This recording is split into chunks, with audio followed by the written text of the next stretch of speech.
नमस्कार दोस्तों, आज की हमारे इस वीडियो में हम आपके लिए भगवान भोलेनाथ की और शनिदेव की एक रोचक कहानी लेकर आए हैं। दोस्तों, शनिदेव को न्याय का देवता माना जाता है। अपने जीवन काल में प्रत्येक व्यक्ति को शनिदेव की वक्र दृष्टि का सामना करना पड़ता है। नवग्रहों में शनिदेव सबसे धीरे चलने वाले ग्रह हैं और ये सभी राशियों का भ्रमण करने में 30 वर्ष का समय लगाते हैं। मनुष्य, देवता, दानव, ऋषि मुनि सबको इनकी वक्र दृष्टि का सामना करना पड़ता है। यहाँ तक कि एक बार भगवान शंकर को भी इनकी वक्र दृष्टि का सामना करना पड़ा। एक कथा के अनुसार एक बार शनिदेव भगवान शंकर के घर कैलाश पर्वत पहुँचे और शनिदेव ने भोलेनाथ को प्रणाम किया। भोले शंकर बोले, बोलो शनि, कैसे आना हुआ? तब शनिदेव बोले, प्रभु, समय के चक्र के अनुसार कल मेरी वक्र दृष्टि आप पर पड़ने वाली है, अर्थात कल मैं आपकी राशि में भ्रमण करूंगा।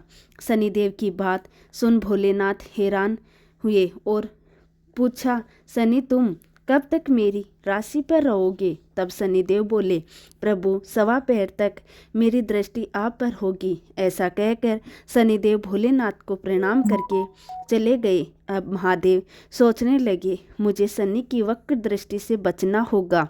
अगर मुझ पर शनि की वक्र दृष्टि पड़ी तो देव क्या सोचेंगे? महादेव ने एक योजना बनाई कि कल शनि के आने से पहले ही वो कैलाश छोड़ मृत्यु लोक चले जाएंगे और कुछ ऐसा करेंगे कि शनि की वक्र दृष्टि से वो बच जाएं।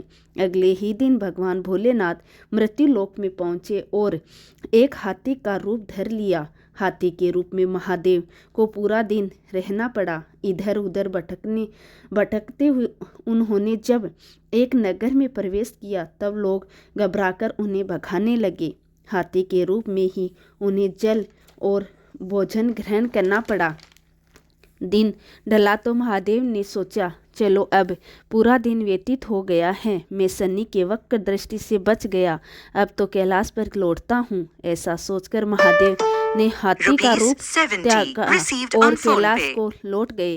कैलाश पहुँचते ही महादेव ने देखा कि शनि देव तो पहले से ही वहाँ मौजूद थे। उन्होंने महादेव को देखते ही प्रणाम किया। उन्हें देख भोलेनाथ मुस्कुराए और बोले, देखा शनि, मैंने तुम्हारी वक्र दृष्टि से बच गया। तुम अपनी वक्र दृष्टि मुझे पर नहीं डाल पाए। महादेव की बात सुन शनिदेव बोले, हे प्रभु, मेरी वक्र दृष्टि से ना देव बच सके हैं, ना मानव, ना दानव और ना ही आप बच पाए। महादेव ने हैरान होकर पूछा, वो कैसे? तो शनिदेव बोले, प्रभु, ये मेरी वक्र दृष्टि का ही प्रभाव था कि आपको अपना वास्तविक स्वरूप त्याग कर हाथी की योनि में जाना पड़ा, इधर उधर भटकना पड़ा, पक्षी योनि में ही अन्न और जल ग्रहण करना पड़ा, अपना निवास स्थान कैलाश छोड़ना पड़ा। जब मेरी दृष्टि आप पर पड़ी उसी पल आप उसके पात्र बन गए। ये सुन महादेव मुस्कुराए और शनिदेव को गले से लगा लिया और बोले, शनि, तुम सही में मेरे शिष्य कहलाने के योग्य हो। साथ ही यह वरदान दिया कि 9 ग्रहों में तुम्हारा सर्वश्रेष्ठ स्थान होगा।